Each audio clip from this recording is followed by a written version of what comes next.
चांगली गोष्ट आहे. हा, चिठ्ठ्यांचा पण जो विषय होता ना की डोळ्यांना पट्टी बांधून काढायचं, तर खेळात एक पारदर्शकपणा त्यामुळे नक्कीच वाढेल. कारण बैलगाडा शर्यत संघटना जी असते ती पाहिजेच, कारण कुठल्याही खेळामध्ये संघटनेशिवाय तो खेळ टिकू शकत नसतो. त्याविषयी सर काय म्हणसाल? मी निलेश हरिचंद्र चौधरी, ताराली भिवंडी, मी नगरसेवक आहे. त्याला काय लहानपणापासून जीव लावलेला आहे ना, आपण जेव्हा पलीकडे त्याला सांभाळलेला आहे, मग त्याला जी गोष्ट सांगेल ती गोष्ट तो करतो.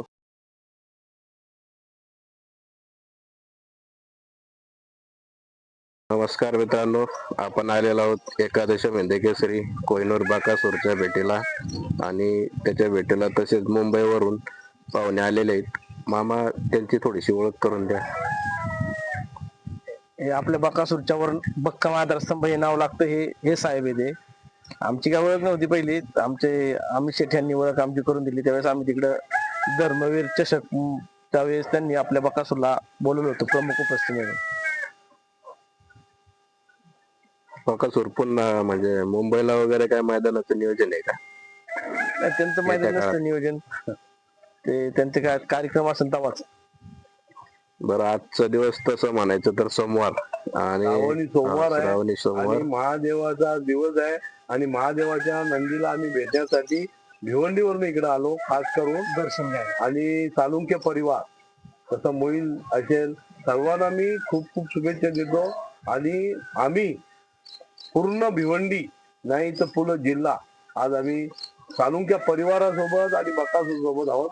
हे त्यांना आम्ही आज महादेवाच्या दिवशी नंदीच्या समोर त्यांना आम्ही वचन देतो. धन्यवाद. आणि येत्या 17 तारखेला साहेब मैदानावर आहेत आणि बकासूर आपला विरकोळे पाहण आहे, त्याच्यामुळे सगळ्यांनी यावं. 17 तारखेला म्हणजे आता या 17 ऑगस्ट, रविवारी 17 ऑगस्ट ना, तिथं बकासूर जाणार आहे. सर तुम्ही पण येणार आहे? बकासूरच्या फक्त शर्यत बघण्याचा. आता 12 तारखेला पण उद्याचं काय नाही, उद्या आहे. उद्याचं पण नियोजन आहे. 12 नंतर थेट 17 तारखेला पळणार आहे तिथं. सर तुम्ही आणि तुमची टीम येणार आहे खास बकासूरचा पळ पाहण्यासाठी. माझा शोक नाही शर्यत, पण बकासूरला बघण्यासाठी आम्ही त्या दिवशी 17 तारखेला येणार आहोत. 17 तारखेचं जे मैदान आहे त्यामध्ये आपण सर्वजण पुन्हा एकत्र दिसणार आहेत. आणि आज तुम्ही एक सदिच्छा भेट बकासूरला दिली. आज बैलगाडा शर्यत क्षेत्राची पण एक मीटिंग झाली. सर्वसामान्य बैलगाडा मालक जे असतील, बरेचसे नियम त्यामध्ये ठरलेत, त्याचे लिस्टिंग येईलच नंतर. पण 1-2 नियम खऱ्यात आणि चांगले ठरले की हे जी गाडी पळते ते 2 नंद्या असतात, तर त्या दोन्ही मध्ये जे एक नंदी असतो ते त्यांच्या आता इथून पुढे 2च चिठ्ठ्या राहतील. म्हणजे जे पहिल्यांदा जसं व्हायचं की भरपूर चिठ्ठ्या असायच्या की गटाला थोडस हे करून गाड्या पळायच्या, पण आता ते प्रमाण कमी होईल आणि सर्वसामान्य जे बैलगाडा मालक आहे त्यांना त्याचा फायदा होईल आणि त्यांच्या पण कपाळाला एक तो विजयाचा गुलाल लागेल. म्हणजे आज असं म्हणता येईल की तुम्ही पण इथं आला ते पण भाग्य, श्रावणी सोमवारचं पण भाग्य, आणि ते पण, आणि बहुतेक गटाच्या वगैरे ज्या चिठ्ठ्या आहेत त्या आता इथून पुढे काहीतरी डोळ्याला पट्टी बांधून काढण्यात येणार आहेत. असं आपलं इथून मागं बी बघा, आपली चिठ्ठी मोहिलच्या नावानेच गाडी पाहिजे. आपण कोणाच्या गरीबा बैलाला आपण जाणणे झालाय. बकासूर कडीन पळा तरी आम्ही गटाला बी कडीन पळायचो. त्याच्यामुळे बकासूरला पहिलं असून बकासूर आपण पाहिलं असून बकासूरच्या नावाने पळाय. नाथसाहेब प्रसन्न मोल शेड्डी सुचगाव 2 चिठ्ठ्या असायच्या आपल्या पहिल्या पण, आणि इथून पुढे पण 2 चिठ्ठ्या असणार आपल्या. इथून पुढे आता तो नियमच झालाय की नियम पहिल्यापासून आपण पद्धतीने केला. आपण बारीकपणा असून बकासूर पळतोय तसा नाथसाहेब प्रसन्न मोल शेड्डी ह्याच नावाने गाडी पळालेली. तो आता नियम खरा कंटिन्यूच होत आहे. पण चिठ्ठ्यांचा पण गरीब गाडा खाली चांगली गोष्ट आहे.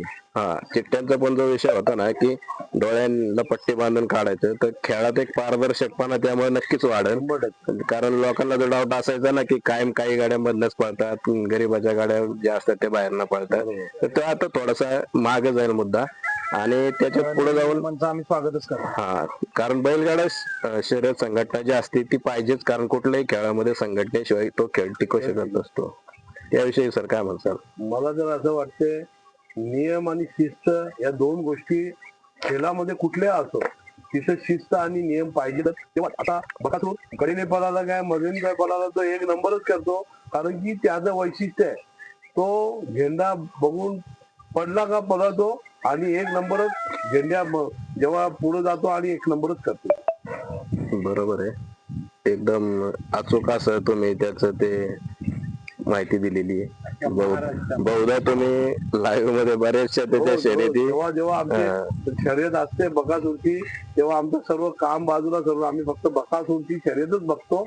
बकासूरची शर्यत झाली तर मग आम्ही आमचं काम करतो. बकासूरच्यावर आमचा आतोनात आमचाच नाही, आमच्या पूर्ण परिवाराचा, गावाचा त्याच्यावर प्रेम आहे. एका अर्थाने आपण असं म्हणू शकतो की लहान व्यक्तिमत्वापासून महान व्यक्तिमत्वांना भुरळ घालणारा हा शर्यत क्षेत्राला लाभलेला कोहिनूर एकादश हिंद केसरी बकासूर, ज्याला आज जनतेनं बैलगाडा शर्यत क्षेत्रातला देव ही पदवी त्याला दिलेली. आणि जिथं तुम्हाला देव ही पदवी ज्यावेळेस तुम्हाला त्या व्यक्तिमत्वाला भेटते तर तो त्याचा त्या क्षेत्रातला सर्वोच्च सन्मान असतो. त्यांना भेटण्यासाठी हजारो लाखो लोक येतात, बघण्यासाठी येतात. याचा अर्थच आहे का देव हा आपल्या ह्याच रूपाने आपल्याला भेटतो. म्हणून आम्ही देवाचं दर्शन करण्यासाठी, आम्ही मामांच्या याच्यासाठी आम्ही बकासूरला भेटण्यासाठी येतो.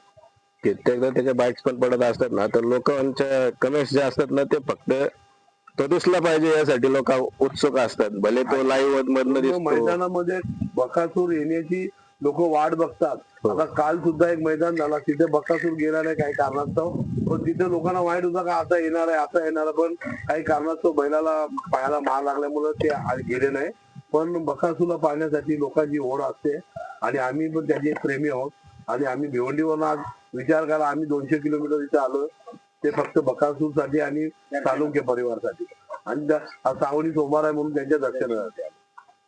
मोहिल शेट तुम्ही काय म्हणसाल? खूप आनंद वाटतो, कारण तुमचं आणि बकासूरचं बॉन्डिंग सगळ्यांनाच माहिती आहे. कारण शर्यतीतला जो एक नंदी आहे तो बिना कासऱ्याचा इकडे तिकडे तुमच्या मागे धावताना किंवा चालताना आम्ही तो त्याला कायमच पाहत असतो. हे शक्यतो हे प्रकार बघायला भेटत नाही. त्याविषयी काय सांगाल? आणि त्याला काय लहानपणापासून जीव लावलेला आहे ना, आपण जेव्हा पलीकडे त्याला सांभाळलेला आहे. मग त्याला जी गोष्ट सांगत ती गोष्ट तो करतो. त्याला मोकळं सोडलं बिना कासऱ्याचा तो जाणार, आपण जिकडे जाईन तिकडे तो येणार.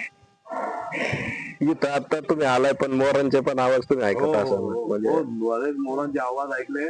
आणि मोहिल आणि बकासूरचा नाता हा भावाभावांचा नाता आहे असंच आम्ही समजतो.